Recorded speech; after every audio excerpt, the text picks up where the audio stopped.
এখন আমি আছি হচ্ছে টঙ্গী। আমার পাশে যে খালটা দেখতে পাচ্ছেন, এই খালটাই মূলত ঢাকা এবং টঙ্গীকে আলাদা করেছে, এবং টঙ্গী হচ্ছে গাজীপুরের মধ্যে পড়ছে। এখানে দেখতে পাচ্ছেন যে খালটা, এটাই হচ্ছে খালের ওই পার হচ্ছে ঢাকা আর এই পার হচ্ছে টঙ্গী গাজীপুর। মূলত আজকে হচ্ছে আমি টঙ্গীর মধ্যে অবস্থিত বিশ্ব ইজতেমা ময়দান, সেটা হচ্ছে আজকে ঘুরে দেখাবো। যেহেতু এখন সিজন না, এখন সেখানে কি অবস্থা, কারণ সিজনের সময় এখানে প্রায় 50 লাখের মতো মানুষ এখানে একসাথে হয়। আজকে হচ্ছে সেখানে যাব, আমরা যা দেখবো যে কি অবস্থা মানুষ।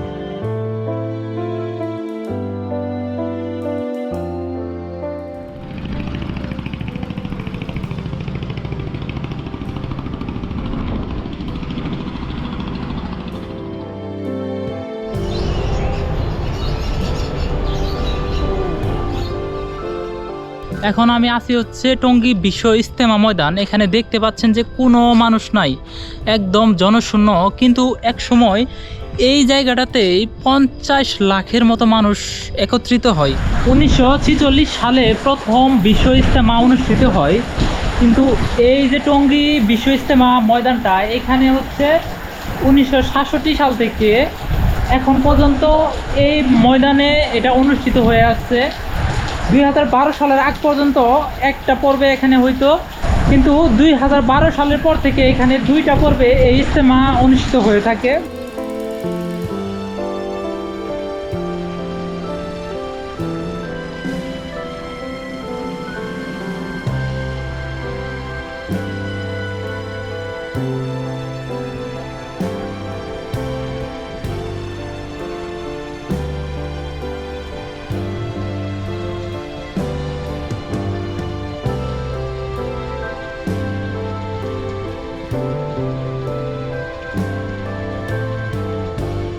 এখানে কিন্তু অজু করার জন্য সুন্দর ব্যবস্থা আছে, এখানে ওইখানে, মানে প্রতিটা জায়গায়।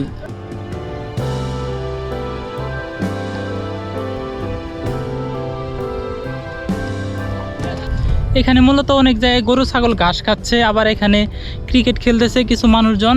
আমি এখন যাচ্ছি হচ্ছে তুরাগ নদীর যে এখানে শাখাটা, এদিকে হচ্ছে যাচ্ছি আমি। এদিক দিয়ে হচ্ছে তুরাগ নদীর একটা শাখা চলে গেছে।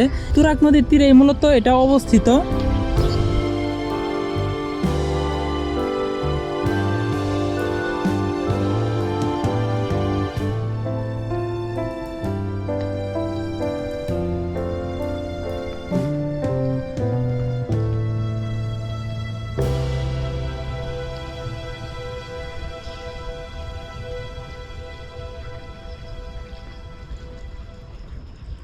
এখন আমি মূলত তুরাগ নদীর যে একটা শাখায় দিক দিয়ে চলে গেছে, এই নদীর পাশে হচ্ছে আমি দাঁড়িয়ে আছি।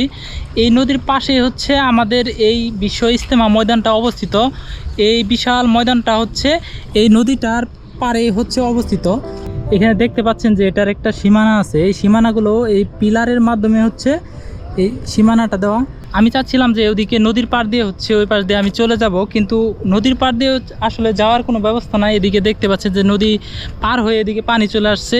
ইজতেমার সময়টা এখানে 5 বর্গ কিলোমিটার পর্যন্ত মানুষের বিস্তৃতি হয়ে থাকে। সেখানে দেখেন কোনো মানুষ নেই, একদম জনশূন্য এই ময়দানটা। আজকে মূলত এটাই দেখার জন্য আসছিলাম যে এখানে মানুষের আনাগোনা কেমন, অফ সিজনে এখানে মানে অবস্থাটা কীরকম থাকে।